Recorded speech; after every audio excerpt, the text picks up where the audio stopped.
Senator Tim Kaine of Virginia is a leading voice on national security and foreign policy in the U.S. Senate. He's spent years warning that the decision to go to war should never rest with one person alone. Kaine believes Congress has a constitutional duty to debate and vote before sending troops into conflict.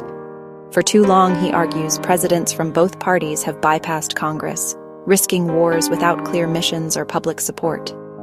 This isn't just about following rules. It's about protecting American lives and preventing costly mistakes.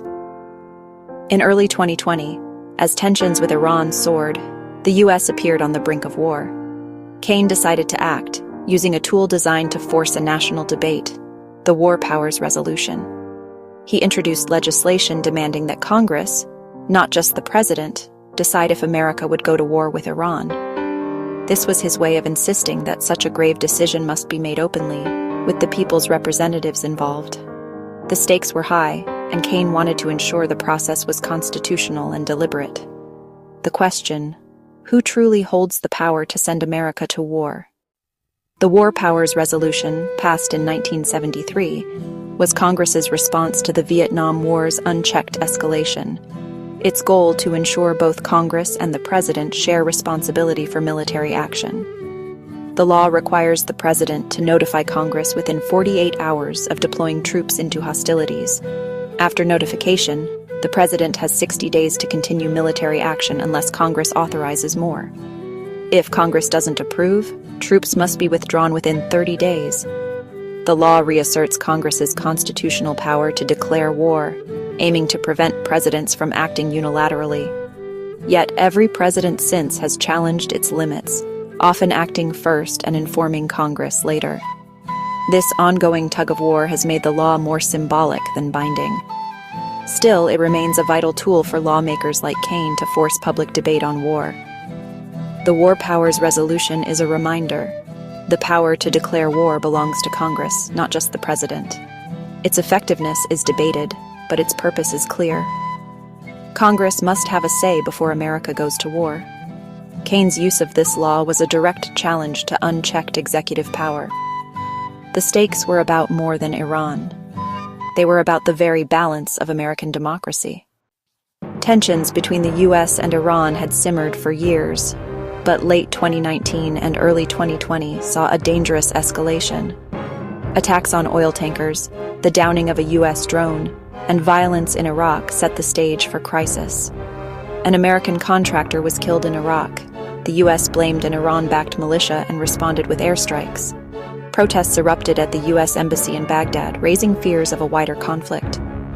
The turning point came on January 3, 2020, when a U.S. drone strike killed Iranian General Qasem Soleimani. Soleimani was a top military leader, and his death was a massive escalation. The U.S. claimed he was planning imminent attacks, but Iran vowed severe revenge. Days later, Iran launched missiles at bases housing U.S. troops in Iraq, injuring dozens. The world watched, fearing all-out war. This rapid escalation made clear how quickly the U.S. could be drawn into a major conflict. Congress had been sidelined. Decisions were made by the president and a small circle of advisors. The crisis underscored the urgent need for congressional debate on war powers. Kaine saw this as a textbook case for invoking the War Powers Resolution. The risk of stumbling into another costly war was real and immediate. The question, would Congress reclaim its constitutional role before it was too late? After the missile strikes, Kaine was alarmed. Congress had been left out of the loop on decisions that could lead to war. He argued the president's actions weren't authorized by law and couldn't be justified by old war authorizations. Kaine insisted that any new conflict with Iran required a public debate and a congressional vote. On the day Soleimani was killed, Kaine began drafting his War Powers Resolution. His goal wasn't to criticize the strike itself, but to demand a constitutional process for any further military action.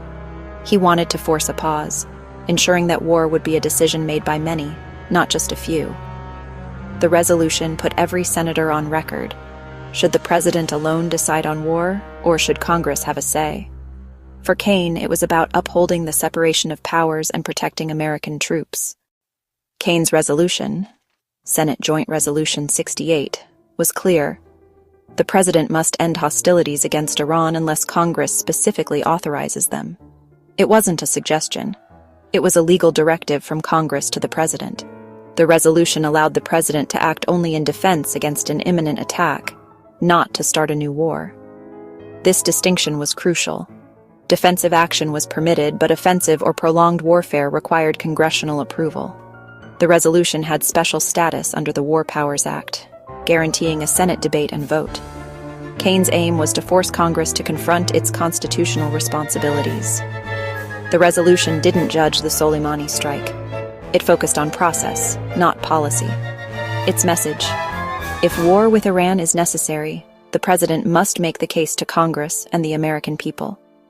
Only then, after open debate, could military action be authorized.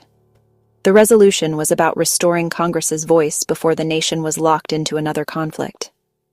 It was a test of whether the legislative branch would reclaim its constitutional power. When Kaine's resolution reached the Senate in February 2020, it sparked intense debate. Supporters argued it was essential to prevent unauthorized war and restore Congress's constitutional role. Backers came from both parties, emphasizing that this was about the Constitution, not partisanship. Opponents claimed it would show weakness to Iran and tie the president's hands. They argued the president needed flexibility to respond to threats. Despite the controversy, the Senate passed the resolution 55-45, with 8 Republicans joining Democrats and independents. The House also passed it, but the president vetoed the measure. Congress lacked the votes to override the veto. Still, the bipartisan passage sent a powerful message. Congress wanted its war powers back. The debate was about more than Iran. It was about the future of American democracy. The Constitution splits war powers between Congress and the President for a reason. Congress, under Article 1, has the power to declare war, ensuring the people's representatives decide on conflict. The President, as Commander-in-Chief, directs the military, but isn't meant to start wars alone. This division was designed to prevent tyranny and make war a shared, difficult decision. Over time, presidents have stretched their authority, often acting without formal declarations of war. Most U.S. conflicts since World War II have been authorized by resolutions or executive action, not formal declarations. The Kaine resolution was a push to return to the founders' vision: Congress must decide when America goes to war. It was a modern test of constitutional checks and balances. The struggle over war powers is as old as the nation itself and just as vital today. The debate over war powers isn't just a political fight. It affects every American. Sending troops into combat has life and death consequences for soldiers and their families. War also impacts the nation's finances and future, diverting resources from other priorities. When Congress debates war openly, the public can hear arguments, contact representatives, and hold leaders accountable. Public debate builds unity and ensures wars aren't started in secret. Wars begun without broad support often become divisive and difficult to sustain. Congressional votes on war force lawmakers to take responsibility for the outcome. The Kaine resolution was about restoring accountability and transparency. In a democracy, the decision to go to war should belong to the people's representatives. That's the principle at the heart of the war powers debate. Senator Kaine's War Powers resolution was more than a response to a single crisis. It was a civics lesson in action. It forced Congress to confront its constitutional duties and challenged the trend of unchecked presidential war-making. The bipartisan vote showed that concerns about war powers cross party lines. Even though the president vetoed the resolution, its passage sent a clear signal: Congress wants a voice in decisions of war and peace. The episode reminded Americans that checks and balances require action, not just words. The story isn't just about Iran. It's about accountability, deliberation, and the rule of law. The Kaine resolution stands as a reminder of how democracy is supposed to work. The power to go to war belongs to the many, not the few.